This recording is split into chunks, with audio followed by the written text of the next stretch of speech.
Hello everybody, this is Pawnee from Ponnster, and today I want to talk to you a little bit about dropped stitches and how to fix them. If we're not dropping them on purpose, we do want to fix it. So before we get into that, let's just take a look at the characteristics of our stockinette stitch. So stockinette has V's on the front, purl bumps on the back, and so if we just zoom in here and take a quick look, we'll see that underneath each stitch there is a V. Okay, so you'll see them all in a column. So essentially when we drop a stitch, and we're just going to do this on purpose here so I can show you how to fix it, it's going to be unraveling one V at a time.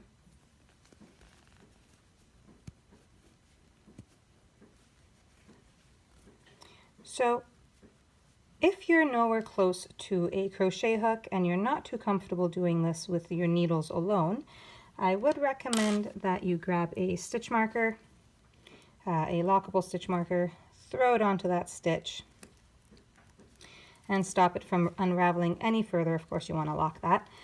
Stop it from unraveling any further so that you may fix it when you're in an area where you can just sit down and either you have a crochet hook or you want to use your needles, and you can pay attention to actually getting the stitch fixed.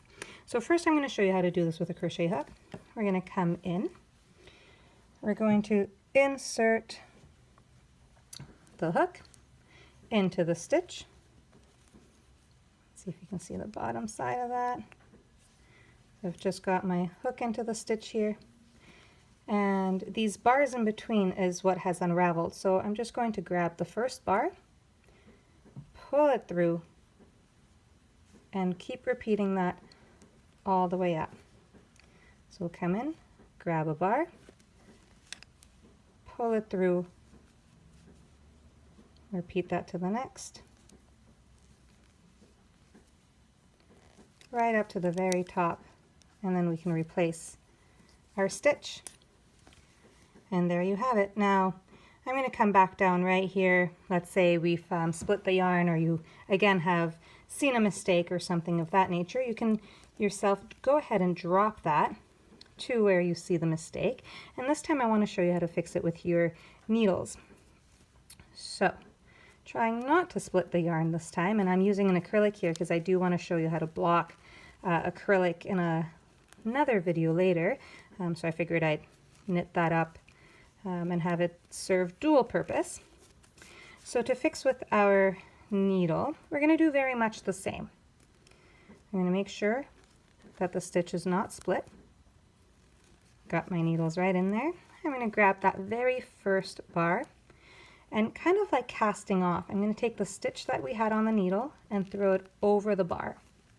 Let's go ahead and do that again. We'll grab the next bar, take our stitch, and throw it over. Essentially we're just crawling up the ladders, the steps here, the bars. So we'll go in, grab the next, flip it over. Got two more left here. Our last bar.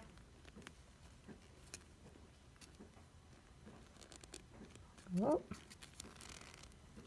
Believe it or not, this is a lot harder to do looking through a screen than just knitting.